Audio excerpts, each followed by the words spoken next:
cómo se vestían los recolectores de café.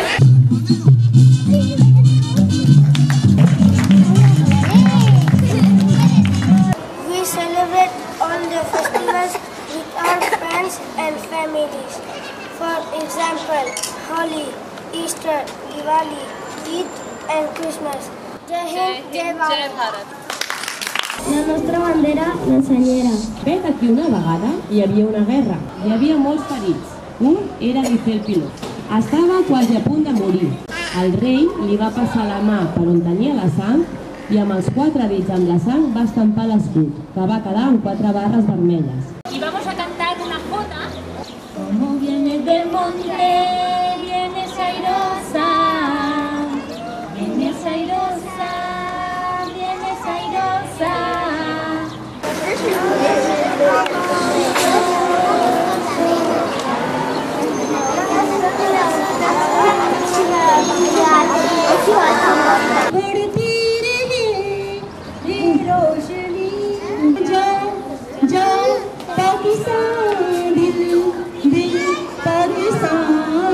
मेरे दम से यूं ही मेरे वतन की सीना जिंदगी शम्मती शूरत खुदाया मेरी.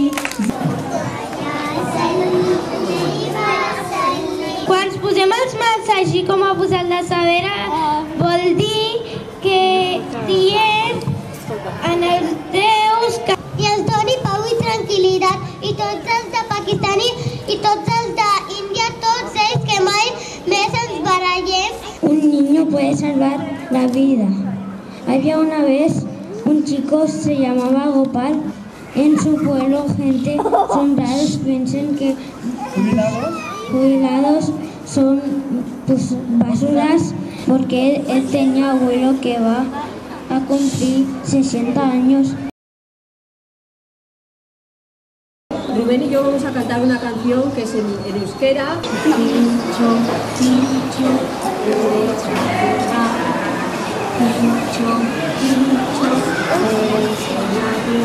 As we fight global warming, let's work on the solution. Necessitem la vostra col·laboració perquè el nostre planeta estigui net i bonic. Gràcies. El ratoncito Pérez. El cuento de Ratoncito Pérez empieza con un niño llamado Bubi, que es ni más ni menos que un rey. El ratoncito Pérez saltó de repente sobre la espalda de Bubi y le metió la punta del rabo por su nariz.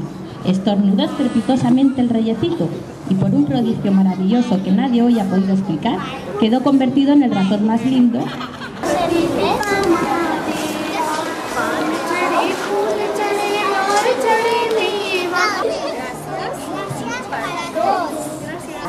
Fiesta celebrada en el Jueves Santo. Llegada la hora del postre, los niños ponen de pie sus viejas. Cantan una canción. La vieja remonona, qué triste que está, pensando en la paliza que le van a dar. Y así se produce una catarata de chucherías.